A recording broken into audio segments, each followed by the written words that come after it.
সুপ্রিয় দর্শক, ঢাকা টাইমসের টক শো মিঠে করায় আমন্ত্রণ জানাচ্ছি। আমি মনির হোসেন। আপনারা এই অনুষ্ঠানটি দেখতে পাচ্ছেন ঢাকা টাইমস ডিজিটালের ফেসবুক পেজ এবং ইউটিউব চ্যানেলে। আপনারা জানেন আমরা এই অনুষ্ঠানে দেশের রাজনীতি, অর্থনীতি, সমাজনীতি সহ বিভিন্ন বিষয় নিয়ে কথা বলি। আর এসব বিষয়ের আলোচনা করার জন্য আমাদের সাথে একজন অতিথি থাকেন। কখনো কখনো আমরা একাধিক অতিথিকেও নেই। অনেকটা আড্ডার ছলে আমরা জানার চেষ্টা করি রাজনীতি, অর্থনীতি নিয়ে তাদের ভাবনা। আপনারা জানেন গত কিছুদিন যাবৎ দেশে একটি গুমোট পরিস্থিতি চলছে, বিশেষ করে রাজনীতিতে। সেই গুমোট পরিস্থিতির একটি পর্যায়ে গতকাল প্রধান উপদেষ্টা ৩টি বড় রাজনৈতিক দলের সাথে বৈঠক করেছেন, যেটিকে অনেকে বলছিল যে যেই গুমোট পরিস্থিতিটি চলছে সেটি হচ্ছে এক ধরনের স্নায়ু যুদ্ধ চলছে এক পক্ষের সাথে আরেক পক্ষের। তো কোন সেই পক্ষ, কোন পক্ষের সাথে কার সেই স্নায়ু যুদ্ধ, এসব নিয়েই আজ আলোচনা করতে আমাদের সাথে আছেন অবসরপ্রাপ্ত মেজর আখতারুজ্জামান। তিনি সাবেক সংসদ সদস্য। আখতার ভাই, আপনাকে স্বাগত জানাচ্ছি আমাদের এই অনুষ্ঠানে। ধন্যবাদ। আসসালামু আলাইকুম। আসসালামু আলাইকুম আপনাকে। আপনার মাধ্যমে শ্রোতাদেরকে জানাচ্ছি শুভেচ্ছা। আসসালামু আলাইকুম। তো যেটি শুনছিলেন আপনি, যে আমরা আজকের বিষয় ঠিক করেছি স্নায়ু যুদ্ধে জিতলো কে।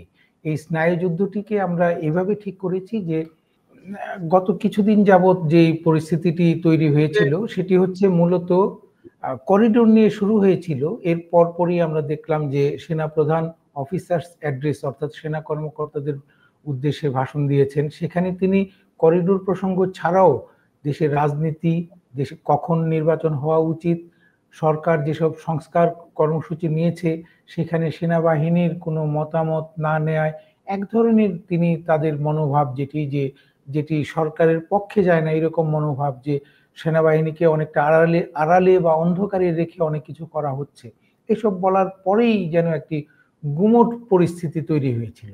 অন্তর্বর্তী সরকারের সাথে সশস্ত্র বাহিনীর এক ধরনের স্নায়ু যুদ্ধ, যে কে কাকে নিয়ন্ত্রণ করবে, অনেকটা এরকম বলা বলি হচ্ছিল। তো আপনার কি মনে হয় যে সেটি আদৌ কোনো স্নায়ু যুদ্ধ ছিল? ধন্যবাদ আপনাকে। স্নায়ু যুদ্ধ তো হবে দুইটি পক্ষের মধ্যে। দুটি পক্ষ যদি থাকে, একটা পক্ষ আরেক পক্ষের মধ্যে যুদ্ধ হতে পারে, স্নায়ু যুদ্ধ হতে পারে, যেটাকে আপনার বলছেন মনস্তাত্ত্বিক যুদ্ধ হতে পারে। কিন্তু এখানে তো পক্ষ এক। এখানে হলো যে কে কার উপরে, কে কার নিচে, এই ধরনের একটা ধারণা চলছিল। এবং অর্থাৎ আমাদের একটি পক্ষের মধ্যেই দুটি গ্রুপ, কে কার উপরে কে কার নিচে, এরকম অন্তর্কলহ, যেটাকে আমরা কোন্দল বলি, আমরা রাজনীতি কোন্দল বলি, যেটা অন্তর্কলহ। এখানে দেখেন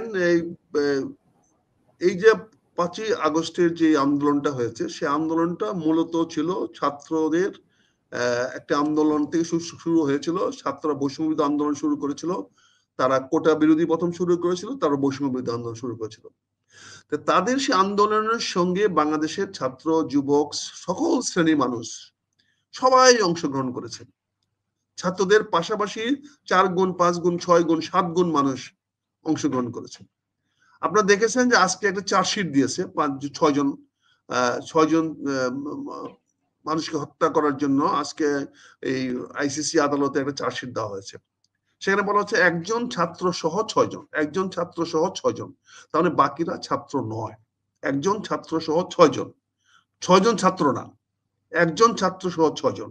তাহলে বাকি 5 জন কারা ছিল? তারা বাকি 5 জন তো দেশে নির্যাতিত, নিপীড়িত, নিরীহ মানুষ, খেটে খাওয়া মানুষ, আমরা যাদেরকে টোকাই বলি, রাজপথে যারা কাজ করে খায়, ওই ছেলেগুলো। তো ওরা তো ছাত্র না। তো ওদের আজকে ঈর্ষা কোথায়? এই আন্দোলনে তাদের ঈর্ষা কোথায়? তাদের চিকিৎসা ব্যবস্থা কোথায়? তাদের জীবন নিরাপত্তা কোথায়? এই প্রশ্নগুলো করার জন্য তাদের তো কোন রকম সংগঠন নাই, তাদের ছাত্র সংগঠন নাই, বৈষম্য সংগঠন নাই, তাদের এনসিপি নাই। তারা কাদের কাছে যাবে? কাজেই এই সরকার তো প্রতিনিধিত্ব করার কথা ওই লোকগুলো যারা হাসিনা বিরোধী আন্দোলন করে হাসিনাকে দেশ থেকে বিতাড়িত করেছে। এখানে আন্দোলনটাই ছিল শেখ হাসিনা সরকারকে পতন করানোর জন্য। শেখ হাসিনা সরকারের পতনের পরে ছাত্ররা স্বাভাবিকভাবে ক্ষমতার হিস্সা চায় নাই, তারা ক্ষমতার দাবিদার হয় নাই। তারা যদি সেদিন ক্ষমতার দাবিদার হইতো তাহলে তো তারা নিজেরাই সেদিন বিপ্লবী সরকার গঠন করতে পারত।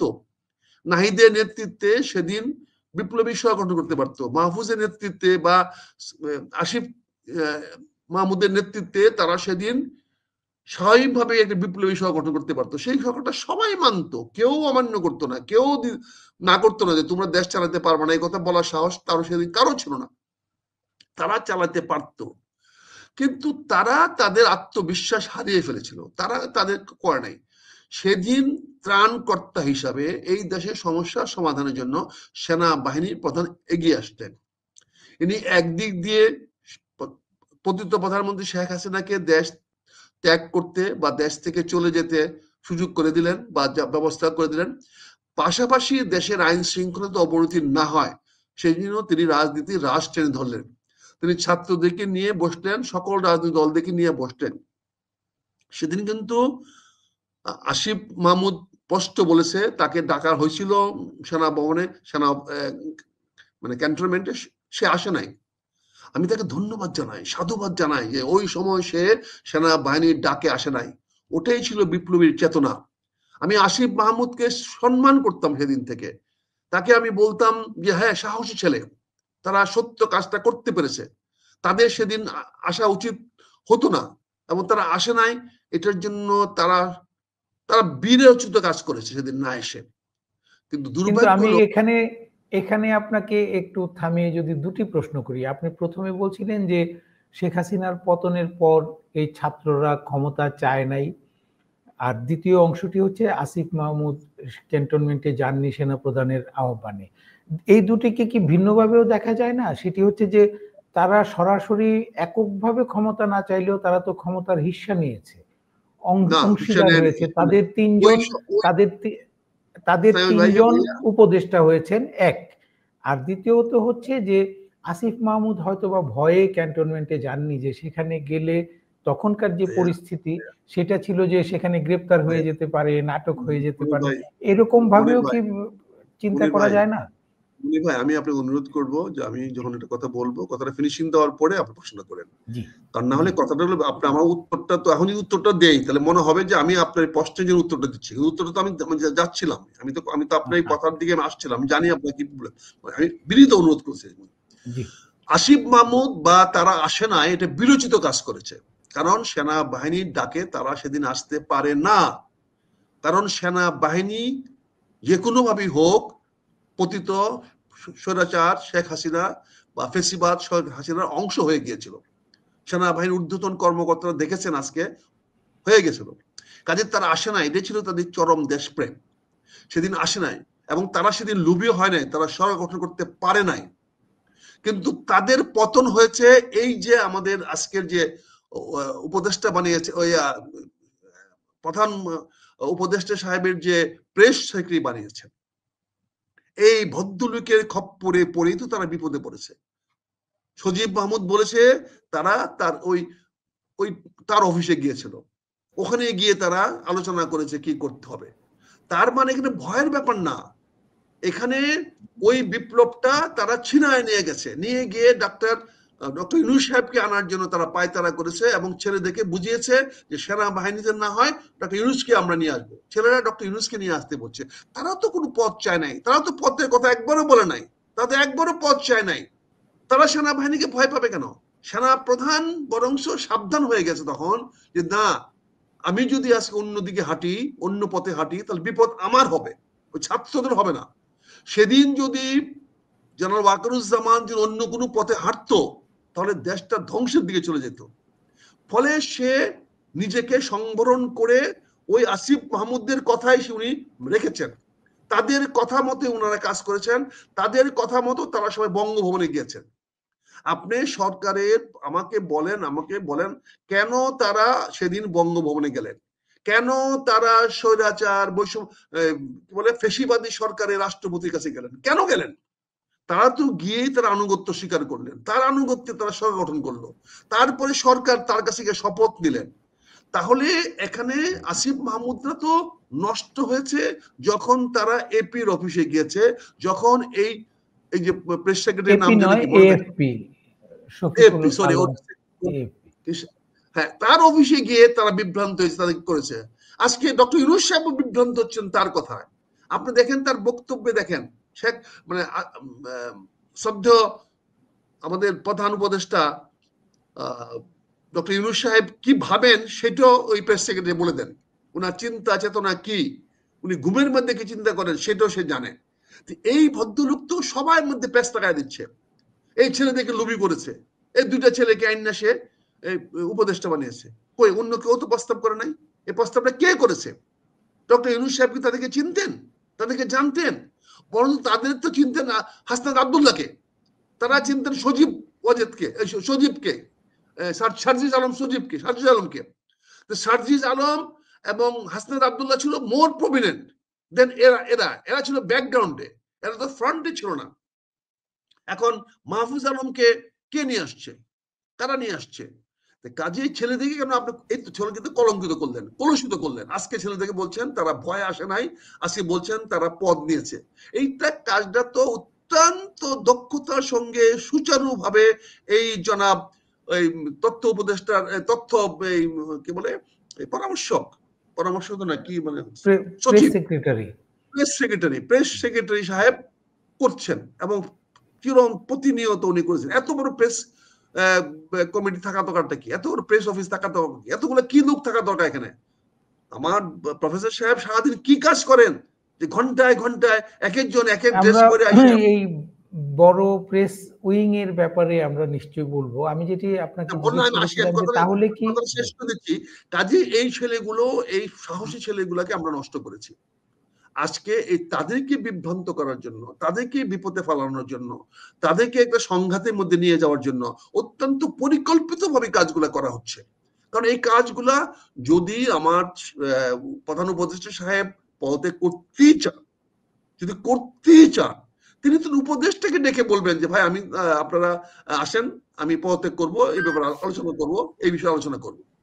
তিনি কেন ওই ছেলেটাকে কি নাম অর্জন আসিফ নাহিদ ইসলাম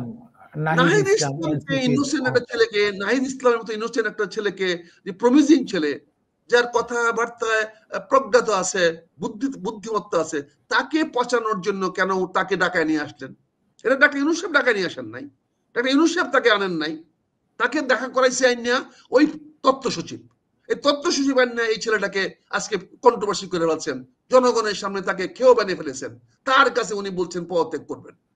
এই কাজগুলো তো অত্যন্ত সূক্ষ্মতার সঙ্গে করা হচ্ছে, অত্যন্ত কৌশলে করা হচ্ছে, এমন ভাবে করা হচ্ছে যাতে এই ছেলেগুলোকে ক্ষমতা থেকে সরিয়ে দেওয়া যায়, এই ছেলেগুলোকে যেন ইনএফেক্টিভ করে দেওয়া যায়।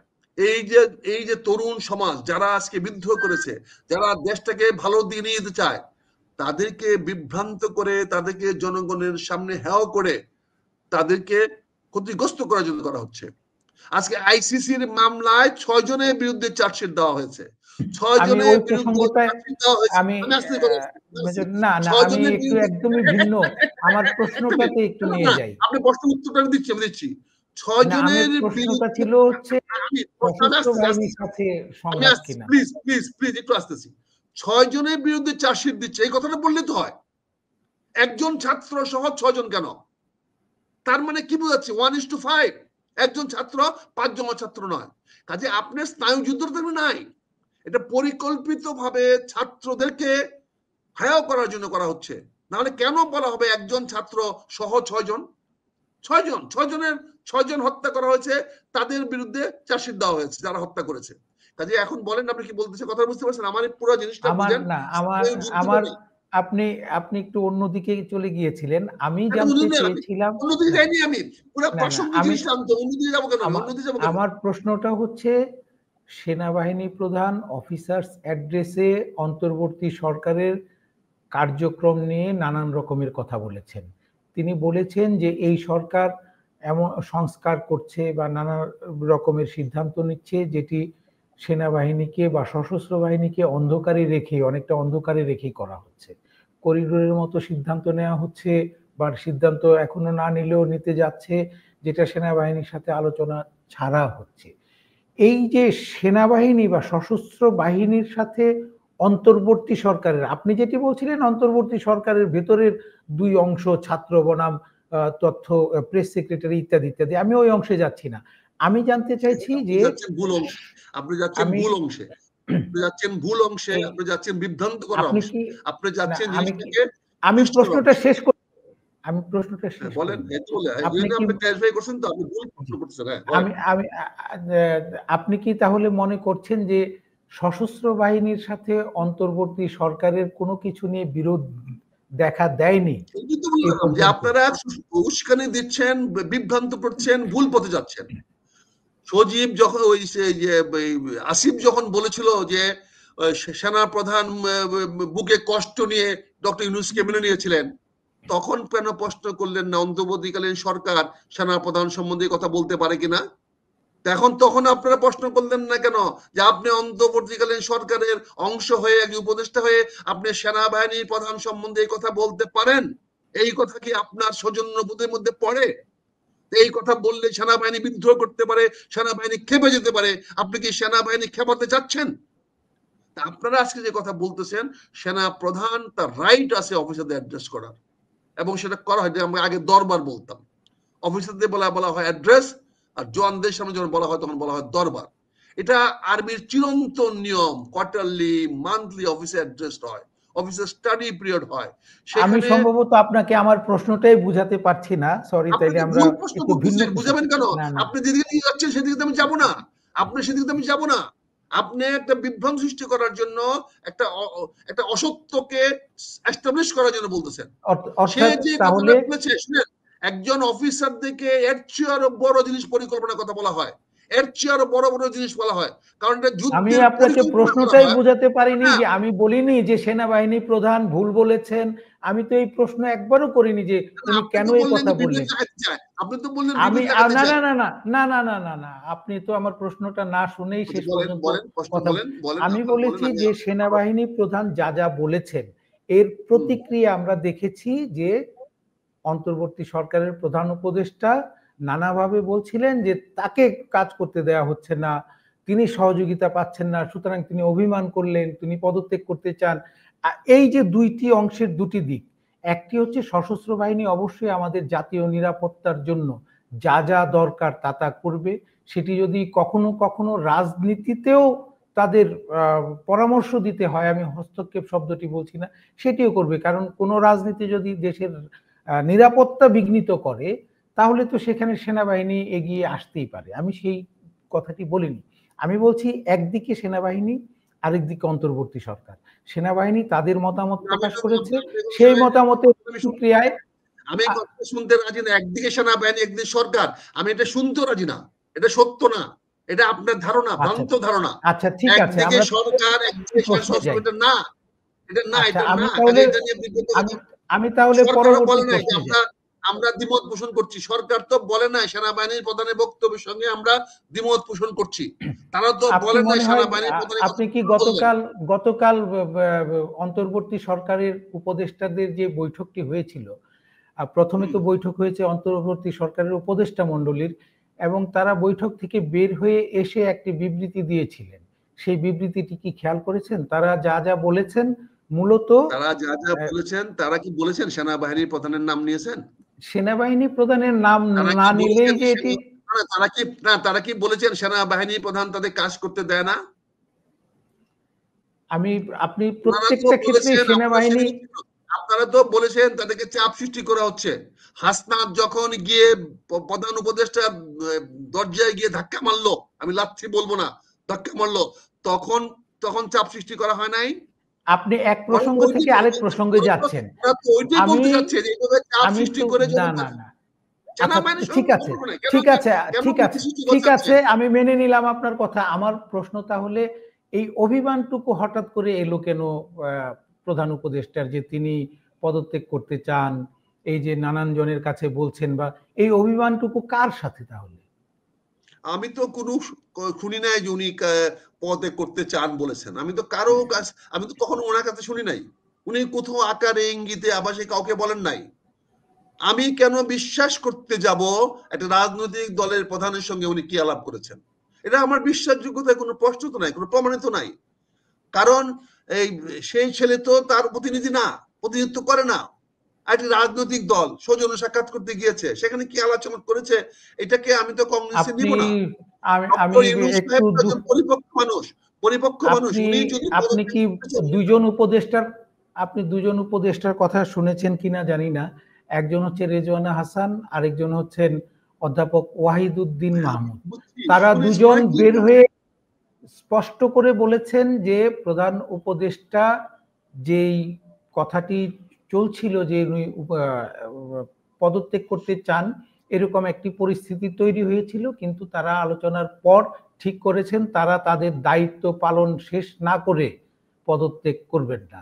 অর্থাৎ তারা দুজন উপদেষ্টা বললেন যে এরকম একটি পরিস্থিতি তৈরি হয়েছিল। আপনি যদি অস্বীকার করেন সেটি আমার হয়েছিল, এই কথাটা তারা বলে নাই। তারা এই কথাটা তৈরি হয়েছিল বলে নাই, এই কথাটা কোথাও বলে নাই তৈরি হয়েছিল। এই শব্দটা ব্যবহার করে তো আপনি অন্যদিকে অর্থটা নিয়ে যান। তারা তৈরি হয়েছিল না, তারা বলছে এই সরকারকে কাজ করতে দেওয়া হচ্ছে না। কাজেই এখানে করতে দিচ্ছেন, কাজ করতে দেওয়া, সেটা তো উনাকে জিজ্ঞাসা করলেন না কেন আপনারা? তাকে উনাকে কেন জিজ্ঞাসা করলেন না কে আপনাকে কাজ করতে দেওয়া হচ্ছে? আপনারা কেন সৎ সাহস নাই? কেন তাকে জিজ্ঞাসা করলেন না আপনাকে কে কাজ করতে দিচ্ছেন না? এই কথাটা বলেন। আপনারা তো বলেন না, বললে তো আপনারা কার্ড পাবেন না, কার্ড বন্ধ করে দেবে, আপনারা টাকা যেতে পারবেন না। কার্ডের না, মেজর আক্তার আপনি সম্ভবত সেই মিলিটারি রুলের মতোই প্রত্যেকটাতে শব্দ চাইছেন। তারা কিন্তু স্পষ্টই সশস্ত্র বাহিনীর প্রতি ইঙ্গিত করেছিলেন। ওই মহিলাটি সরকারের স্পোকসম্যান না, ওই ওয়াহিদুদ্দিন মাহমুদ সরকারের স্পোকসম্যান না। তারা যার যার মন্ত্রণালয়ের দায়িত্ব আছে, সরকারের স্পোকসম্যান আছে, তারা কথা বলে নাই। উনি যে কথাটা বলেছেন স্পষ্ট আমরা শুনেছি, এবং উনি যেভাবে বলেছেন তাকে কাজ করতে দেওয়া হচ্ছে না, এবং উনি হেসে হেসে বলেছেন যে উনারা এই করতে আসছেন, উনি 30 তারিখের আগে একদিন আগে ক্ষমতা ছেড়ে যাবেন না, শেখ হাসিনার মতো উনি দাপটের সঙ্গে কথা বলছেন। এইগুলো প্রশ্ন করেন, এইগুলো জিজ্ঞাসা করেন উনি শক্তি কোথায় পায়, উনি এই কথা বলা উৎস কোথায় পাইলো যে 30শে জুনের একদিন আগে উনি ক্ষমতা ছাড়বেন না? ওই প্রশ্ন করেন না আপনি। এখানে তো আমাদের এই বিষয় না আলোচনার, আপনার আলোচনার বিষয়টা তো একটা যদি বায়বীয় কিছু হয় তাহলে না, এখানে তো এরকম কোনো ঘটনা নাই। এখানে ডক্টর ইউনূস সাহেব পদত্যাগ করার কোনো আভাস দেন নাই, আমরা এরকম কোনো আভাস পাই নাই, এটা ক্লিয়ার করে দিয়েছেন। ঠিক আছে, আমরা ভিন্ন আমরা বুঝতে পারলাম। আপনি বিশ্বাস করেন যে সশস্ত্র বাহিনীর সাথে গত কিছুদিন যাবত, আমি শেষ করি, আমার কথা শেষ করতে দেবেন। আপনি যেটি বিশ্বাস করেন সেটি হচ্ছে সশস্ত্র বাহিনীর সাথে বা সেনা প্রধানের কোনো বক্তব্যের সাথে অন্তর্বর্তী সরকারের কোনো কিছুই ঘটে নাই, যেহেতু আপনি কারো মুখেই অন্তর্বর্তী সরকারের নাম পান নাই, কারো মুখেই সেনা প্রধানের নাম পান নাই। আমরা ভিন্ন প্রসঙ্গে চলে যাই, বিএনপির সাথেই বলছি।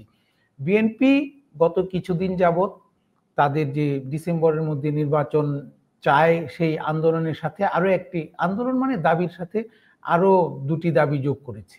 একটি হচ্ছে জাতীয় নিরাপত্তা উপদেষ্টা খলিলুর রহমান সাহেবের পদত্যাগ, এবং আরেকটি হচ্ছে ছাত্র প্রতিনিধি দুইজন যে উপদেষ্টা তাদের পদত্যাগ।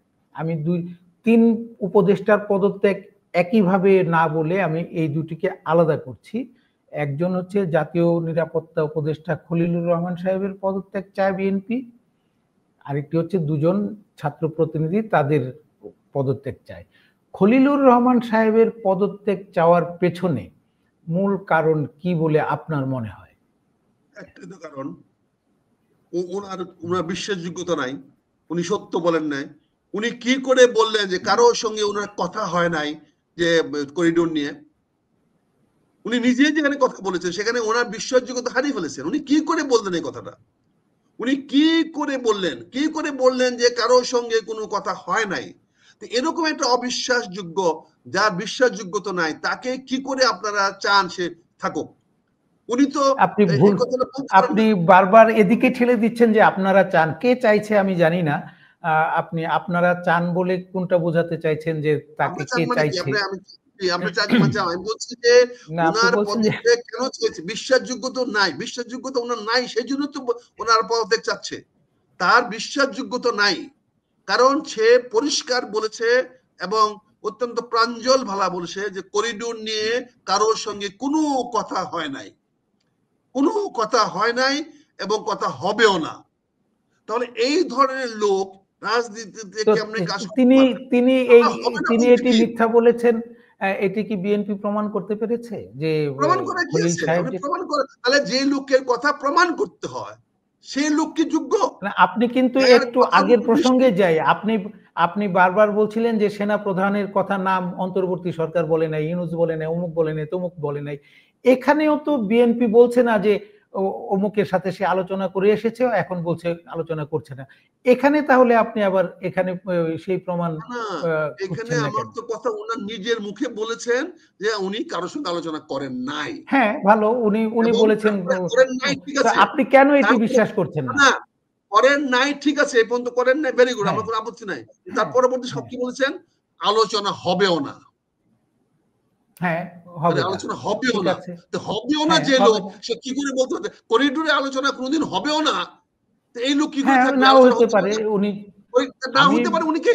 উনি কে একা আপনার বলা হবে আগের না? যুক্তি প্রয়োজন আপনার পড়তে আগের পারে। যুক্তির সাথে পরের যুক্তি কনফ্লিক্ট করছে। এজন্য আমি না, না, বারবার কনফ্লিক্ট এই করবে। অংশটা কনফ্লিক্ট দিচ্ছি। করবে বলেই কারণ তো আমরা না, তার না, পদত্যাগ চাচ্ছি। আপনার কনফ্লিক্ট কথা করবে বলেই কনফ্লিক্ট তো, করছে। কনফ্লিক্ট করে বলেই তো বিএনপি তার পদত্যাগ না, চাচ্ছে। না, না, না, আমি কারণ এর মধ্যে উনার কথা কনফ্লিক্ট না। নেই। আমি আপনার যুক্তি কনফ্লিক্ট করছে বলছি। আপনি না, না, আমার স্ববিরোধী কথা যুক্তিতে বলছেন। কনফ্লিক্ট এই জন্যই কারণ তো কনফ্লিক্ট। কারণ যেই ভদ্রলোক আপনি বলছে যে আলোচনা হয় নাই, ভেরি গুড, হয় নাই। হ্যাঁ, কিন্তু উনি হয় কি নাই। করে বলতে পারে আলোচনা হবে না? আমি যদি আসি কালকে উনি বলি নাই ভাই করতে আমি, পারেন। কেন করবেন না উনি উনি? যদি উনি না উপদেষ্টা করে না? উনি কেন করবেন না? উনি কেন করবেন না? উনি কেন করবেন না? আমি যেকোনো লোক প্রস্তাব নিয়ে আসতে পারেন, আমরা করিডোর চাই। উনি কেন করবেন না? উনি না করা কি আছে? উনি মানতে না পারেন, করিডোর দিতে না পারেন, কিন্তু আলোচনা করবেন না, উনি কি করে থাকবেন উপদেষ্টা তাহলে? তো এই তাহলে এই কি এই করে কথা তো উনি, বিএনপি বলছে না। বিএনপি তো এই কথা বিএনপি কি বলছে না যে বলছেন? উনি কেন আপনি আমাকে, আপনি আমাকে আমি আপ প্রশ্ন করেছেন কেন না, না, না, পদত্যাগ না, না, চায়? না, না, না, আমি আমি আমি বলছি বিএনপির এই দাবির পেছনে কি থাকতে পারে বলে আপনি মনে করেন। আমি আমি তো আপনার এটি বললাম। ব্যক্তিগত মতামতটা বলি নাই যে বিএনপি কি কারণে চেয়ে থাকতে পারে। কারণ বিএনপি, আমরা আমি তো, দেখেছি আমি তো আপনি বিএনপি হয়তোবা কি কারণ আমি জানি না। আ বিএনপি বিরোধী, আমি আমি বলছি আমি বিএনপি আমি আমি মনে করছি বিএনপি আরেকটি এই জিনিস কারণে আপনি যেহেতু সংবাদপত্রে প্রকাশিত অনেক কিছুই উপেক্ষাও করতে চান, কিন্তু এরপরেও বলি অফিসার্স অ্যাড্রেস এর পর প্রত্যেকটি পত্রিকায়, প্রত্যেকটি অনলাইন পোর্টালে ঐদিন আ খবর প্রকাশ হয়েছিল প্রায় একই রকমের ভাবে। অর্থাৎ সেনাপ্রধান কি বলেছেন। এর মধ্যে একটি অংশ সুস্পষ্টভাবে ছিল করিডোর। যে করিডোর হবে না। করিডোর হবে না। এই করিডোর হবে না বলার পর থেকে কিন্তু বিএনপি এই খলিলুর রহমান সাহেবের পদত্যাগ চেয়েছেন। এর আগে কিন্তু বিএনপি শুধু এই ছাত্র উপদেষ্টা তাদের পদত্যাগ চেয়েছিল। এই যে যোগ হওয়া, এর মধ্যে কোনো যোগসূত্র আপনি পান কিনা? যে একদিক থেকে সেনাবাহিনী প্রধান নিজে বলেছেন যে করিডোর হবে না। করিডোর তারা চান না। বা পছন্দ আমাদের সশস্ত্র বাহিনী মনে করে যে করিডোর দেয়া উচিত না। এই কথাটি বলার পর বিএনপি দাবি করল যে এই নিরাপত্তা উপদেষ্টা যে কিনা করিডোর দেয়ার পক্ষে সওয়াল করে আসছিলেন প্রথম থেকে আ তার বিরুদ্ধে তার পদত্যাগের দাবি করছে। এই দাবি এবং সেনাবাহিনীর মতামত এই ২ টার মধ্যে কোন রকমের সম্পর্ক আছে বলে আপনি মনে করেন কিনা? নাকি যার অবস্থান থেকে তারা বলেছে? অবশ্যই, অবশ্যই সম্পর্ক আছে। সম্পর্ক আছে বলেই তো কথাটা হচ্ছে। কারণ সেনাবাহিনী প্রধানকে এই করিডোরে কথাটা আনতে হলো কেন? এই করিডোর নিয়ে তো পররাষ্ট্র উপদেষ্টা কিছু বলেন নাই। করিডোর নিয়ে বলেছেন জাতীয় নিরাপত্তা উপদেষ্টা। নিরাপত্তা উপদেষ্টা বলেছেন। যদি প্রতিরক্ষা মন্ত্রী বা মন্ত্রী বলতেন, বা যদি পররাষ্ট্র মন্ত্রী বলতেন, তাহলে এটা আমরাকে পলিসি ম্যাটার হিসাবে ধরে নিতে পারতাম যে পলিসি আলোচনা হইতে পারে, যে কোনো পদক্ষেপ নিতে পারে। কিন্তু এখানে সেনাবাহিনী যখন দেখলো যে করিডোরের মতো একটা বিষয় নিয়ে জাতীয় নিরাপত্তা উপদেষ্টা অসত্য ভাষণ দেন, অসত্য কথা বলেন, তিনি কালকে যদি ঘোষণা দিয়ে বসেন যে হ্যাঁ আমি করিডোর রাজি হয়ে দিয়েছি, তখন সেনাবাহিনীর কি অবস্থান হবে? আমি কাকে জানাবো, কাকে বলবো? কারণ এখন থেকে জাতীয় নিরাপত্তা উপদেষ্টা যা বলবেন, জাতীয় নিরাপত্তা অ্যাডভাইজার যা বলবেন, সেটাই সশস্ত্র বাহিনীর কথা, সেটাই পুলিশের কথা, সেটাই সামরিক বাহিনীর কথা, সেটাই পররাষ্ট্র মন্ত্রণালয়ের কথা। কারণ উনি ৪-৫টা মন্ত্রণালয়ের কথা বলার অধিকারপ্রাপ্ত ব্যক্তি। তিনি যা বলবেন সেটাই দেশের নীতি হবে, সেটাকেই মাননীয় প্রধান উপদেষ্টাকেও মানতে হবে। উনি এমন একটা পজিশনে গিয়েছেন। কাজে এই ধরনের লোক যখন কথা বলে, এবং যেখানে সেনা প্রধান পরিষ্কার করতে হয় যে করিডোরের মতো পথে আমরা হাঁটবো না, আমাদের সৈনিকরা সেটা পছন্দ করবে না, বা দেশের বৃহত্তর স্বার্থে, দেশের নিরাপত্তার স্বার্থে এটা করা সম্ভব না। তাহলে সেটা বিএনপি তো স্বাভাবিক বলবে। যদি বিএনপি বলতো সেনাবাহিনী প্রধানকে পদত্যাগ করতে বলেন, তাহলে কি করতেন আপনারা? তখন চিলাচিলি করতেন, হইচই করতেন। কাজে বিএনপি এখানে বলেছে এই উপদেষ্টাটা কে? এই দুইটা দেশের নাগরিক হয়ে আইসা, সে আমেরিকারও নাগরিক, এখানে নাগরিক। আপনি দেখেন যখন এই কথাগুলো বলা হচ্ছে, তখন চট্টগ্রাম কক্সবাজারে আমেরিকা এবং বাংলাদেশের বিমান বাহিনী, নৌবাহিনী এবং সেনাবাহিনীর এক্সারসাইজ করতেছে, প্রশিক্ষণ করতেছে ওই এলাকাতে। তাহলে জাতীয় নিরাপত্তা উপদেষ্টা সাহেব ওইটাকে কি বলবেন? উনি কিছুই বলেন নাই, হাও বলেন নাই, নাও বলেন নাই। তাহলে জাতীয় নিরাপত্তা উনি কি দিবেন? কাজে বিএনপি অত্যন্ত সঙ্গত কারণেই এই ভদ্রলোকের পদত্যাগ চেয়েছেন। কারণ এই জাতীয় নিরাপত্তা উপদেষ্টা কি একদমই একা একা, অর্থাৎ ব্যক্তিগতভাবে এইসব সিদ্ধান্ত গ্রহণ করতে পারেন, নাকি অন্তর্বর্তী সরকারের প্রধান উপদেষ্টা সহ অন্যদের সাথে সম্মিলিতভাবে সিদ্ধান্ত নেন? এই প্রশ্নটা পরিষ্কার নাই বলে তো পদত্যাগ চাওয়া হচ্ছে। এই প্রশ্ন যদি পরিষ্কার থাকতো, স্কোপ অফ ওয়ার্ক যদি পরিষ্কার থাকতো, আপনি যে প্রশ্নটা করেছেন এটা যদি ক্লিয়ারলি লেখা থাকতো, টার্মস অফ রেফারেন্সে যদি থাকতো যে উনি এই কাজ করতে পারেন বা এই কাজ করতে পারেন না, বা উনি এই কাজ করলে এদের সঙ্গে আলোচনা করে করতে পারেন, করতে হবে, তাহলে তো প্রশ্ন উঠতো না। এই টার্মস অফ রেফারেন্স ঠিক না করেই উনি কথা বলছেন।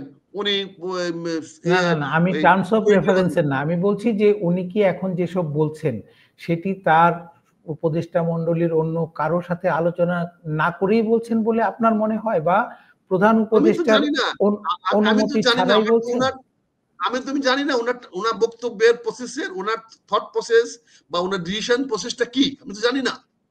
উনি সিদ্ধান্ত নেওয়ার কি, যেমন মনে করেন পররাষ্ট্র মন্ত্রী কি সিদ্ধান্ত নেবেন সেটা সচিব বলে দিবেন, তার একটা মন্ত্রণালয় অফিসার আছে, আমরা জানতে পারবো এই নিয়ে আলোচনা হচ্ছে, এই নিয়ে কথাবার্তা হচ্ছে।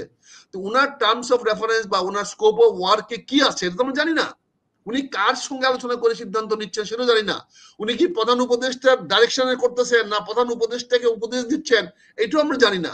জানি না বলে আপনার সন্দেহ হয় যে প্রধান উপদেষ্টার ডিরেকশন ছাড়া বা অনুমতি ছাড়া উনি বলছেন?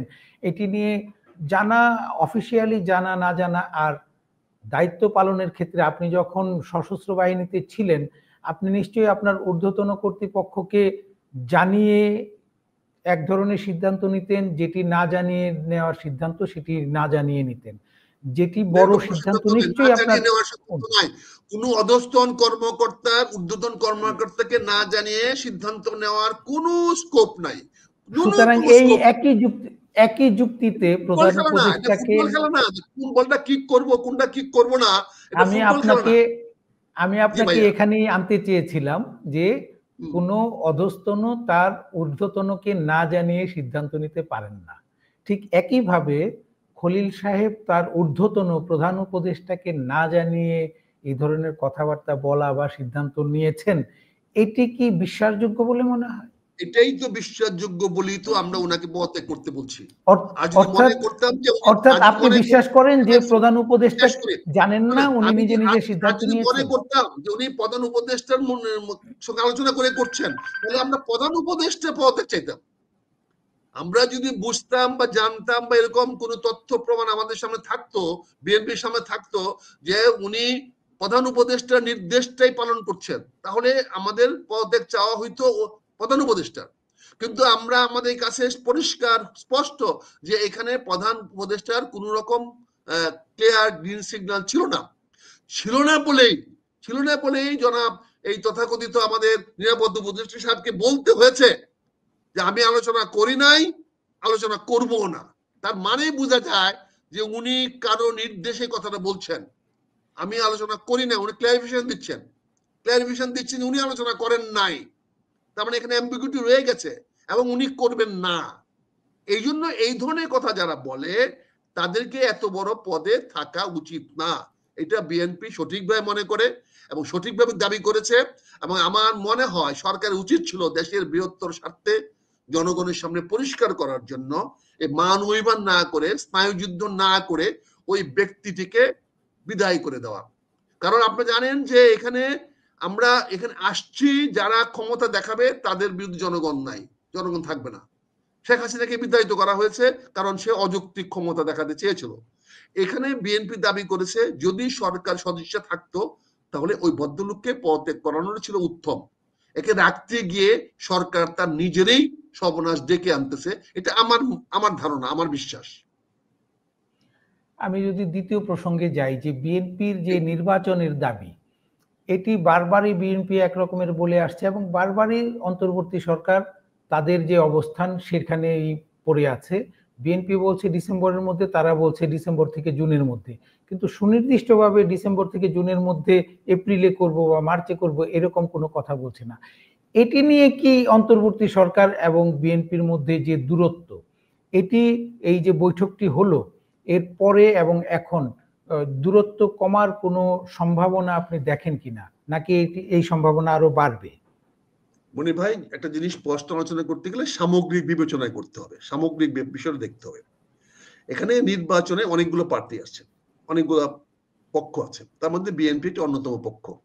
বিএনপি আবেদন করে আসতেছে যে আপনি রোড ম্যাপ দেন, নির্বাচনের রোড ম্যাপ দেন, এবং এখন শেষ পর্যন্ত বলছে যে আপনাকে নির্বাচন ডিসেম্বরের মধ্যে করাতে হবে, করতে হবে। এটা বিএনপির দাবি করছে, এটা বিএনপির দাবি। যদি অন্য কেউ যদি বলতো না ডিএনপি নির্বাচন চাই না, আমরা প্রতিবাদ করতে পারে। সেখানে আরেকটি পক্ষ বলছে, সরকার বলছে না, সে ডিসেম্বরের আগে নির্বাচন দিতে পারবে যদি কম, সে তো বলে না ডিসেম্বর আগে নির্বাচন দেওয়া সম্ভব নয়।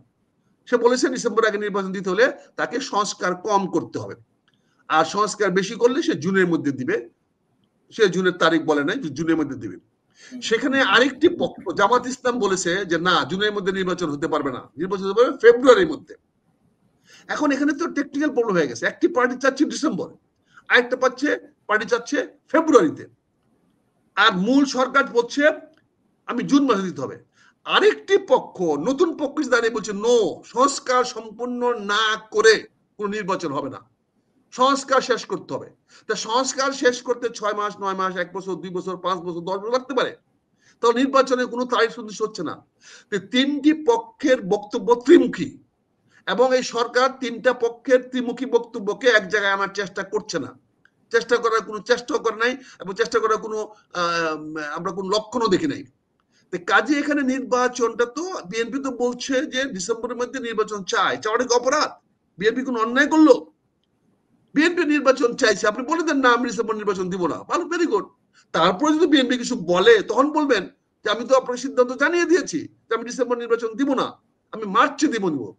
এখন আপনি বিএনপি কে বললেন ডিসেম্বর নির্বাচন দিবেন না, আবার আপনি বললেন যে জুনে দিবেন, তারপরে যদি আবার জামাতের কথা যদি ফেব্রুয়ারিতে নির্বাচন দিয়ে দেন, তখন কি হবে? তখন কোন জায়গায় দাঁড়াবে? আবার যদি জুন মাসে এসে বলেন যে না আমি তো নির্বাচন দিতে পারবো না, কারণ এখানে এনসিপি বলতেছে যে সংস্কার শেষ না করে নির্বাচন দেওয়া যাবে না, অতএব আমার সংস্কার শেষ হয় নাই, তখন কি হবে? এতগুলা তবে, যদি, কিন্তু সামনে রেখে একটি রাজনৈতিক দল তো বসে থাকতে পারে না। তার লক্ষ লক্ষ নেতা কর্মী আছে যারা জনগণের জন্য কাজ করে, জনগণের সুখ শান্তির জন্য কাজ করে। আজকে মানুষের সারা দেশে অবস্থা দেখেন কি, যে যেখানে পারতেছে, যে পারতেছে যার ইচ্ছা মতো কাজ করতেছে, কোনো নিয়ম নাই, নীতি নাই, যার মনে নয় আইসা প্রধান উপদেষ্টা অফিসের সামনে। বিএনপি নির্বাচন চাচ্ছে 5 ডিসেম্বরের আগে। প্রথমে বলছিল রোড ম্যাপ দেন নির্বাচনে, আপনারা বলছেন যদি সংস্কার কম হয় তাহলে প্রধান উপদেষ্টা জাতীয় উদ্দেশ্যে ভাষণ দিয়ে বলেছেন যে অলরেডি নির্বাচনের কার্যক্রম শুরু হয়ে গেছে, ট্রেন স্টার্ট করে ফেলেছে, এখন যদি কম সংস্কার হয় তাহলে নির্বাচনটা ডিসেম্বরের মধ্যে হয়ে যাবে, আর যদি কম সংস্কার বেশি সংস্কার করতে হয় তাহলে ডিসেম্বরের পরে জুনের মধ্যে হবে। উনি পরিষ্কার করে দিয়েছেন যে পরে ডিসেম্বরের পরে জুনের মধ্যে হবে, তার মানে জানুয়ারিতে হতে পারে, ফেব্রুয়ারিতে হতে পারে, মার্চে হতে পারে, এপ্রিলে, জুনের মধ্যে নির্বাচন দেবে। ডিসেম্বর থেকে জুন মানে ডিসেম্বরের পরে জানুয়ারিতে হতে পারে, ফেব্রুয়ারিতে হতে পারে, মার্চে হতে পারে, যে কোনো সময় হতে পারে। সেখানে আবার জামাত বলেছে যে তারা ফেব্রুয়ারি নির্বাচন চায়। সেখানে আবার এনসিপি বলেছে যে সকল সংস্কার সম্পন্ন না করে নির্বাচন হবে না, যে সকল সংস্কার করে নির্বাচন হবে, তাদের বলতে পারে সকল সংস্কার সম্পন্ন করে মার্চে জুনে নির্বাচন দেন, সে কথাও বলে নাই। তার মানে এখন যদি সরকার জুন মাসে এসে বলে যে নির্বাচন আমি এখন দিব না, পরে দিব, তখন আমরা কি করব? এই কথাটাই বিএনপি পরিষ্কার করতে বলছে।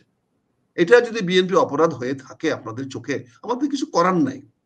কিন্তু এখন জামাতের কথায় আপনি মনে হয় আমাদের প্রশ্নটাই একটু ভিন্নভাবে নিচ্ছেন, যে অপরাধ কেউই বলছে না না, না, বিএনপি অপরাধ করছে। আমি আমার মতো করে আমি বলছি। বলছি আপনি প্রশ্নটা করেছেন যে বিএনপি কে চাচ্ছেন। কারণ বিএনপি তো না, না, না, না, ডিসেম্বর না। নির্বাচন চেয়েছে। আমি প্রশ্নটা করেছি এই ইস্যুটা নিয়ে অন্তর্বর্তী সরকারের সাথে বিএনপির যে দূরত্ব, এই দূরত্বটা কমছে বলে মনে হচ্ছে নাকি আরো বাড়ছে? আমি সেই প্রশ্নটি করেছি। আপনি যে ব্যাখ্যাগুলি দিলেন, দূরত্ব তো এই আপনি ব্যাখ্যাগুলি তো বলছেন সবাই দেখেছে। এই ব্যাখ্যা ছাড়া উত্তর দিলে তো কি হবে? দূরত্ব কমছে না বাড়ছে না বুঝাইয়া বলতে হবে তো। কারণ আপনি তো বুঝেন না। আপনি বুঝে তো প্রশ্ন করছেন। আপনি বুঝলে তো না, প্রশ্ন না, করতেন আপনি না। বলছেন যে আমরা বিএনপিকে দোষ দিচ্ছি। না, বিএনপিকে না, তো আমরা দোষ না, দেই না, নাই, যে না, অপরাধ আমি করছে বলছি বলিনি। আপনি বলতে মুনির সাহেবকে বুঝাচ্ছি না। আমি বলতে মুনির সাহেবকে বলছি না। আমি তো আপনাকে বলছি না। না, আমি বলছি কেউই যে বলছে না যে যদি কেউ বিএনপি দোষ দেন, অপরাধ অনেকে করছে। দোষ দিচ্ছেন তো। এখন প্রশ্ন হচ্ছে বিএনপি তো এই সরকারের সঙ্গে দূরত্ব তো যা আছে, বরং বিএনপি তো সবসময় ব্যর্থহীন ভাষায় বলছে আমরা সহযোগিতা করব, সহযোগিতা করব। আপনি দেখেন না যে অপমানজনক ভাবে বিএনপি কে ডাকানো হলো সেদিন মিটিং এ। বিএনপি কে 5 দিন পর্যন্ত চাইলেও দিলেন না, জামাতকে দিলেন, তারপরে আপনি বাধ্য হইয়া জামাতকে সরাই আপনি দিলেন। তো এগুলা কি দূরত্ব কমানোর কোন লক্ষণ? সরকার দূরত্ব বাড়ানোর চেষ্টা করছে তার নিজের স্বার্থে, নিজের প্রয়োজনে। কাজে এখানে বিএনপি কখনোই সরকারের সঙ্গে দূরত্ব বাড়াবে না। সরকারকে পূর্ণ সহযোগিতা করার জন্য বিএনপি চুপ করে আছে। বিএনপি কোনো কথা আগ বাড়ায় বলতেছে না। বিএনপি শুধু যেহেতু জনগণের অধিকার প্রতিষ্ঠিত হচ্ছে না, যে যেখানে যা পারে, যে দাবি পারে আদায় করে নিচ্ছে, এই দাবিগুলো তো জনগণের জন্য আগামীতে ক্ষতি বয়ে আনবে, বিভিন্ন অর্থাৎ আপনি ধরনের ক্ষতি হয়তো বয়ে আনবে। স্বীকার করতে চাইছেন না বা বলতে চাইছেন না, এটা হয়তোবা বিএনপির কর্মী হিসেবে আপনি লজ্জায় বলতে পারছেন না যে বিএনপি এখন একটু বেকায়দায় আছে, এজন্য নিজেরা কেন দূরত্ব বেকার থাকবে না? কি বাড়ানোর বলতে চেষ্টা চাচ্ছেন করছেন আপনি? না। আপনি কি বলতে চাচ্ছেন বেকার থাকবে? বিএনপি বেকার থাকবে কেন? আপনি কি বলতে চাচ্ছেন আপনি এগুলা? প্রশ্নের মাধ্যমে আমি উত্তর দিচ্ছেন। Very bad, very sad. আপনি কি বলতে চাচ্ছেন আচ্ছা, বিএনপি বেকার আছে? বিএনপি বেকার থাকলে আপনি বুঝে থাকতে পারতেন এখানে? আপনি ওখানে বুঝে থাকতে পারতেন বিএনপি বেকার থাকতে? বলেন অন্তর্বর্তী বিএনপি বেকার সরকারের থাকতে সাথে বুঝে থাকতেন? কি আপনি বিএনপি বেকার অন্তর্বর্তী থাকলে এই সরকার থাকতো? আপনি থাকতেন? আপনি টিভি চলতো? আপনি কি বলতে চাচ্ছেন আপনি? কি কথা বলে আপনি লিড কোশ্চেন করে আপনি কি উত্তর নিয়ে যাচ্ছেন? আপনাকে আমাকে কর্কশ ভাষায় বলতে আপনি বাধ্য করছেন কেন আমাকে? বিএনপি বেকার আছে বলে আমি বলতে ভয় পাচ্ছি? আপনি কি বলতে চাচ্ছেন? আপনি জানেন না আমি কে? আমি ভয় পাই কিনা জানেন না? আমার অতীত আছে না? আমি অতীত ছাড়া নাকি বাংলাদেশের? আমার অতীত আছে। না, আপনি কি বলতে চাচ্ছেন যে প্রশ্ন লিড প্রশ্ন করলেন আপনি বিএনপি বেকার? বিএনপি বেকার আপনি ভাবেন কি করে? বিএনপি বেকারে আছে। আমরা এই দেখছি ধরনের যে লিড গত এই ধরনের গত ৬ বিভ্রান্তিমূলক লিড মাসে কোশ্চেন করবেন না। আমি জানি আপনি এটা কেটে গত ফেলবেন, দিবেন না। কিন্তু বিভ্রান্তিমূলক প্রশ্ন করবেন না। এই সমস্ত লিড কোশ্চেন করবেন না মনির ভাই, প্লিজ। কিন্তু বিএনপি গত ৬ মাসেও তাদের দাবিটি আদায় করতে পারেনি, যে ভাই নির্বাচন আমার নিয়ে বিএনপি নিয়ে সুস্পষ্ট একটি মাথা ব্যথা কেন? আমার তো বিএনপি নিয়ে মাথা ব্যথা কেন? বিএনপি দাবি আদায় করবে কেন? বিএনপি দাবি আদায় করলে তো সরকার থাকে না। বিএনপি সরকারের কাছে দাবি দিচ্ছে। দাবি তো আদায় করার পর নিয়ে নামে নাই। বিএনপি তো আদায় করার পর নিয়ে মাঠে নামে নাই। বিএনপি সরকারকে বারবার তার দাবির কথা জানাচ্ছে। বিএনপি তো জোর করে ক্ষমতা নিতে আসে নাই। বিএনপি তো পণ করে নাই যে তার দাবি আদায় করেই ছাড়বে। বিএনপি বিভিন্ন সময় বলছে, বিএনপি বেকায়দা বলছে কেন? আমরা সরকার যেন বেকায়দা না পড়ে সেই চেষ্টা বিএনপি করতেছে। এই জন্য আমি বিএনপি সাধুবাদ জানাই। আমি তো বিএনপি কেউ না, আমি তো বিএনপি একজন বহিষ্কৃত নেতা। আমি বিএনপি সম্বন্ধে কথা বলার অধিকার তো আমার নাই, বিএনপি সমালোচনা করার অধিকার আমার নাই। আমি সরকারকে বলতে পারি, সরকারের সঙ্গে আমার স্টেক আছে। আমি দেশের নাগরিক, সেই নাগরিক হিসাবে রাষ্ট্রের প্রতিটি পদক্ষেপকে বিচার বিশ্লেষণ করার অধিকার আমার আছে। আমি সেই অধিকারে বলছি, এবং সেখানে বিএনপিকে আমি একটা ভালো রোলে দেখতে পাচ্ছি, বিএনপি ভালো কাজ করতে দেখতে পাচ্ছি। এই জন্য আমি বলতেছি বিএনপি ধৈর্য ধারণ করে আছে, বিএনপি সরকারকে সহযোগিতা করার চেষ্টা করতেছে। বিএনপি তার দাবি যেমন ছাড়ে নাই, দাবি বক্তব্য দিচ্ছেন, এবং সঙ্গে সঙ্গে সে সরকারে যাতে বেকায়দা না পড়ে সে এমন কোন পদক্ষেপ নিচ্ছে না যে এই পদক্ষেপে সরকার বেকায়দায় পড়ে। কাজে এখানে আপনাকে বিএনপি কে কেন আপনি বলবেন যে বিএনপি? বিএনপির এই ইতিবাচক পদক্ষেপগুলি সরকারের পক্ষ থেকে কেমন সাড়া পাচ্ছে বলে মনে হয় আপনার? সরকারও কি ঠিক একই রকমের ইতিবাচক সাড়া দিচ্ছে বলে মনে হচ্ছে? আমি তো তাই দেখতে পাচ্ছি, সরকার তাকে ডেকেছে, কথা বলেছে, বুঝিয়েছে। সরকার তো বিএনপির বিরুদ্ধে কোনো অভিযোগ তোলে নাই। সরকার তো একবারও বলে না যে বিএনপি আমাকে কাজ করতে দিচ্ছে না। সরকার তো বলেছে ছাত্ররা তাকে কাজ করতে দিচ্ছে না, কারণ ছাত্ররা গিয়ে ইলেকশন কমিশন অফিস ঘেরাও করেছে। ছাত্ররা এসে গিয়া হাসনাত আব্দুল্লাহ নেতৃত্বে প্রধান উপদেষ্টার অফিস ঘেরাও করেছে। ছাত্ররা বিভিন্ন সময়ে বিভিন্ন দাবি দেওয়া করেছে, তারা একবারও বলে নাই এই সরকার যে বিএনপি তাকে সহযোগিতা করে নাই? একবার বলছে কোথাও? বলেন, কোথাও তো বলে নাই। বিভিন্ন কথা বলেছে, ঘন্টার পর ঘন্টা আলোচনা করেছে, কথা বলেছে। এখানে এখানে সরকারের সঙ্গে বিএনপির বিভেদ হওয়ার তো কোনো কারণ নাই, কোনো প্রয়োজন নাই, এবং বিএনপি কোনো প্রয়োজন মনে করে না। বিএনপি এই সরকারকে পূর্ণ সহযোগিতা করে যাচ্ছে এবং অঙ্গীকারবদ্ধ, তারা কথা দিয়েছে যে আমরা আপনাকে পূর্ণ সহযোগিতা করব, এবং এই সরকার যাতে ব্যর্থ না হয়, তত্ত্বাবধায়ক সরকার এই অন্তর্বর্তীকালীন সরকার যাতে ব্যর্থ না হয়, জনাব তারেক রহমান সাহেব বলেছেন আমরা আপনার পাশে সব সময় আছি, আপনাকে আমরা ব্যর্থ হতে দিব না। এটা আমার বক্তব্য না, এটা আপনার বক্তব্য না, এটা জনাব তারেক রহমান সাহেবের বক্তব্য। কাজে উনি তো পরিষ্কার ভাষা। আমরা অনুষ্ঠানটা শেষ করব, শেষ দিকে চলে এসেছি, দীর্ঘ সময় আপনার সাথে আলাপ করছিলাম। একটি প্রশ্ন দিয়ে শেষ করতে চাই, সেটি হচ্ছে সরকার যেটি বলছে যে ডিসেম্বর থেকে জুনের মধ্যে নির্বাচন হবে, আর বিএনপি যদিও ডিসেম্বরের মধ্যে চাইছে, সেটিকে যদি বাদ দিয়ে আমরা সরকারের কথাই ধরি, তো ডিসেম্বর থেকে জুনের মধ্যে নির্বাচন হওয়ার সম্ভাবনা আপনার কাছে কিরকম মনে হয়? আদৌ কি ডিসেম্বরের মধ্যে নির্বাচন, জুনের মধ্যে, আগামী বছরের জুনের মধ্যে নির্বাচন হবে? এখানে দুটি প্রশ্ন আছে, আমি সরাসরি জবাব দিচ্ছি না, ঘুরে দিচ্ছি। এই সরকারের অধীনে আগামী ডিসেম্বর থেকে জুন মাস পর্যন্ত নির্বাচন হওয়ার কোনো সম্ভাবনা নাই। হয় সরকার পরিবর্তন হতে হবে, তাহলে যদি নির্বাচন দিতে হয় তাহলে সরকার পরিবর্তন করতে হবে। ডক্টর ইউনূস সাহেবের মানসিক শক্তি, মানসিক ইচ্ছা বা ওনার বডি ল্যাঙ্গুয়েজ, ওনার ধারণ ধারণা যেটা হয়, সেটা নির্বাচনের দায় দায়িত্ব তিনি নেবেন না, নেওয়ার কোনো কারণ নাই। কারণ নির্বাচন হলো একজন জিতে বাকি সবাই হারে। উনি হারার পক্ষে, কেউ হারলে পরে কেউ পক্ষে থাকে না, গালাগালি করে, তো উনি সে দায়িত্ব নেবেন না। এখানে উনি যদি পদত্যাগ করেন ডিসেম্বরের পরে, সরকার যদি নতুন সরকার নিয়ে আসেন, তত্ত্বাবধায়ক সরকার নিয়ে আসেন, তাহলে হয়তো জুনের মধ্যে নির্বাচন হবে। আর এই সরকার জুনে কেন, আরো যদি আরো 2-4-10 বছর জুন পর্যন্ত থাকে, তাহলেও জনাব ডক্টর ইউনূস সাহেবের অধীনে এই দেশে কোনো নির্বাচন হবে না। এটা আপনি লিখে রাখতে পারেন, বলে দিতে পারেন, সবাইকে জানিয়ে দিতে পারেন। ডক্টর ইউনূস সাহেবকে জানিয়ে দিতে পারেন, ডক্টর ইউনূস সাহেবকে জানিয়ে দিতে পারেন উনি নির্বাচন দিবেন না, কারণ উনি নির্বাচন দিতে দায়বদ্ধ নন। উনি বাংলাদেশে নির্বাচন দেওয়ার জন্য উনি প্যারিস থেকে দৌড়ে উড়ে আসেন নাই। উনি বাংলাদেশে কিছু সংস্কার করার জন্য আসছেন, বাংলাদেশের জনগণের ভাগ্যের পরিবর্তন করার জন্য আসছেন, এদেশের রাজনীতিতে সুষ্ঠুতা আনার জন্য আসছেন, দুর্নীতি দূর করার জন্য আসছেন, উনি একটা সুষ্ঠু ব্যবস্থা কায়েম করার জন্য আসছেন, উনি বাংলাদেশটাকে কল্যাণকামী রাষ্ট্র বানাতে আসছেন, উনি নির্বাচন দিতে আসেন নাই। আমি উনার সঙ্গে একমত, উনার কাছ থেকে আমি নির্বাচন আশা করি না, উনি নির্বাচন দেখ, আমি সেটা চাই না। নির্বাচন দেওয়ার মতো বিতর্কিত কাজ উনি করবেন, এটা আমি উনার কাছ থেকে চাই না।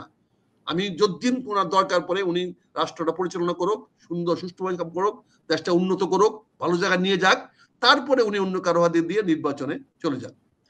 তো এখন প্রশ্ন হচ্ছে, আমি আপনার কাছে বিনীত একটা কথা বলতে চাই, যদি কথাটা যদি ওনারা এলাও করে, কারণ এটা তো যারা করতেছে, যে ছেলেরা এগুলোকে ইন্টারপ্রেট করতেছে, কিন্তু আমরা তো টার্গেটেড লোক, আমাদের তো টার্গেটেড লোক। আগে সরকারি লোকেরা করতো, ডিজিএফআই এনএসএরা করতো, এখন বিভিন্ন সংগঠনের লোকেরা, বিভিন্ন ইউটিউবাররা, বিভিন্ন ছেলেরা এগুলা করে।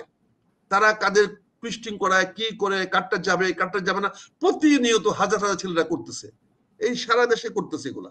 এগুলো তো আপনারা যখন রেকর্ড করেন, আমরা মনে করেন সেটা আমরা জানি, রেকর্ডটা তো যে মুহূর্তে আমি কথা বলছি আপনি যাচ্ছেন, আপনার রেকর্ড ক্যামেরা করলেন কি না করলেন, আমার ক্যামেরা তো আউট হয়ে গেছে, আমার ক্যামেরা তো আউট হয়ে গেছে। আপনার ক্যামেরা থেকে যাওয়ার আগে তো হাজার হাজার ক্যামেরা মাঝখানে আছে। আমার এখান থেকে আপনার ক্যামেরা পর্যন্ত যাওয়ার জন্য লাখ লাখ লাইন আছে, এখানে লাখ লাখ সার্কিট আছে। প্রতিটা সার্কিট, প্রতিটা থেকে যে কোনো লোক ইন্টারপ্রেট করে নিয়ে যেতে পারে, এবং এটাকে আবার টুইস্ট করে আবার ব্যাক করাতে পারে, এবং যে কথাটা ওদের পছন্দ হবে না সেই কথাটা তারা স্টিল করে দিতে পারে। আমি একটা কথা বলতে চাচ্ছি আপনাকে, যদি সম্ভব হয় ছবি দিতে হয়, ব্যাক দিতে পারেন। সেটা হলো যে আমরা চাই একটা জাতীয় সংগঠন করা হোক, একটা বিপ্লবী জাতীয় সংগঠন, সাংবিধানিক না। সংবিধানটাকে এখন আপাতত ছুঁড়ে ফেলে দেন, এটা বন্ধ রাখেন, হেল্ড আপ রাখেন 1-2-5 বছরের জন্য। একটা জাতীয় সরকার গঠন করেন, বিপ্লবী জাতীয় সরকার গঠন করেন জনাব ডক্টর ইউনূস সাহেবের নেতৃত্বে। সেখানে বিএনপি থাকবে 40-45%, অন্যান্য দল থাকবে 50%, আর 5% থাকবে একদম পার্সোনাল, ব্যক্তিগত ডক্টর ইউনূস সাহেবের মনোনীত ব্যক্তি। এই 100% লোক নিয়ে একটা জাতীয় সরকার গঠন করেন ফর 5 ইয়ার্স, এবং তারা দেশটা চালাক, জাতীয় সরকার দেশটা চালাক, আইন কানুন বিধি বিধান তারাই বানায় চালাক, তারা যা বলবে সেটাই আইন। এটাকে বিপ্লবী সরকার রূপ দেন। সে বিপ্লবী সরকার রূপ দিয়ে এইটাকে 5 বছর চালায়া দেশটাকে ডিসিপ্লিনের মধ্যে আসেন, নিয়মের মধ্যে আনেন, আইনের মধ্যে আনেন, সুশাসনের মধ্যে আনেন এবং দেশটাকে উন্নতির দিকে নিয়ে আসেন। জনমানুষের দুরবস্থা দূর করেন, মানুষের কল্যাণ সাধন করেন, মানুষের অধিকার সংরক্ষণ করেন, নিরাপত্তা নিশ্চিত করেন। এইগুলো যদি করতে পারেন ডক্টর ইউনূস সাহেব বাংলাদেশের ইতিহাসে নয়, শুধু সারা বিশ্বের ইতিহাসে একজন শ্রেষ্ঠ মানব হিসাবে পরিচিতি লাভ করবেন এবং প্রতিষ্ঠিত হবেন। বাংলাদেশটাও সামনের দিকে এগিয়ে যাবে। এটাই থাকবে আমার অনুরোধ। আমরা যে যাই কিছু করতে চাই না কেন, ইচ্ছা মতো করতে পারবো না। সবাইকে নিয়ে করেন, জাতীয় সরকার গঠন করেন, সকল রাজনৈতিক দলকে নিয়ে করেন। এটাই আমার অনুরোধ থাকবে আপনাদের কাছে। এটি ব্যক্তিগতভাবে আপনার অনুরোধ, আরেকজনের ভিন্ন রকমের চিন্তা ভাবনা থাকবে। আমি তো দাবি করি না এটা আপনার, আমি তো বলছি আমার, আমি তো বলি না যে আমার আমি সেটাই বলছি যে আমি তো বলি না যে আপনি কেন প্রশ্ন উঠালেন যে আপনার না, আমি তো বলছি আমার ব্যক্তিগত, আমি তো বলছি আমি তো রাজনৈতিক দল করি না। আপনার না বলি নাই, আপনি মনে হয় সাউন্ড কি আপনার এদিকে অন্য রকমের যাচ্ছে কিনা জানি না। আমি বলেছি আপনার কথা নিয়ে তো অরিড না, আপনি কি বলতেছেন এটা নিয়ে অরিড না, আমি কি বলতেছি এইটা নিয়ে তারা চিন্তা করতেছে, আমি কি বলতেছি ওইটা ইন্টারাপ্ট করা হচ্ছে, আপনার বক্তব্য ইন্টারাপ্ট করা হচ্ছে না, কারণ আপনার বক্তব্য তো নির্ভেজাল, নির্মোহ, কিন্তু আমার বক্তব্যটা নিয়ে তো এদের প্রশ্ন, আমি বক্তব্যটা কি দিলাম, এবং এই জন্য তো আপনি এটাকে কন্ট্রোভার্সি করলেন যে এটা আমার ব্যক্তিগত মতামত। তা আমি যা বলি আমার ব্যক্তিগত মতামত হবে, আমি তো জনসভা করি নাই, আমি এখানে যা বলছি আমার, আপনি যে কোন দলের প্রতিনিধি হয়েও বসেন নাই, সুতরাং এটা কোন দলের না। এটা এই বক্তব্যটা আপনি ইল ইন্টেন্ডেড বক্তব্য, আপনি অসৎ উদ্দেশ্যে বক্তব্যটা দিচ্ছেন, যেটা আপনার ব্যক্তিগত বক্তব্য। আমি তো ব্যক্তিগত বক্তব্য দিচ্ছি, কিন্তু এটা বলার মানে কি হচ্ছে, মানে হচ্ছে আপনি আমার সঙ্গে আপনি বলছেন, আমি তো আপনার কথা বলছি না, আপনি প্রশ্ন করছেন, আমি আমার বক্তব্য জবাব দিচ্ছি, বুঝতে পারছেন না? ধন্যবাদ ভাই মনি ভাই, অনেক ধন্যবাদ। ধন্যবাদ মেজর আখতারুজ্জামান আমাদের সাথে আজকের এই আলোচনায় অংশ নেওয়ার জন্য। আমরা আগামীতে দেশে কি হচ্ছে না হচ্ছে সেগুলির দিকেও নজর রাখবো এবং আগামীতে আবারও আপনাকে আমাদের সাথে পাবো বলে আশা করছি। এবং দর্শক, আপনাদের কাছ থেকেও বিদায় নেব। এর আগে জানিয়ে রাখছি যে আমাদের এই অনুষ্ঠানটি প্রচার হয় রাত 10টায় ঢাকা টাইমস ডিজিটালের ফেসবুক পেজ এবং ঢাকা টাইমস ডিজিটাল ইউটিউব চ্যানেলে দেখার আমন্ত্রণ জানাচ্ছি। সবাইকে আবারও ধন্যবাদ। সুস্থ থাকুন, ভালো থাকুন।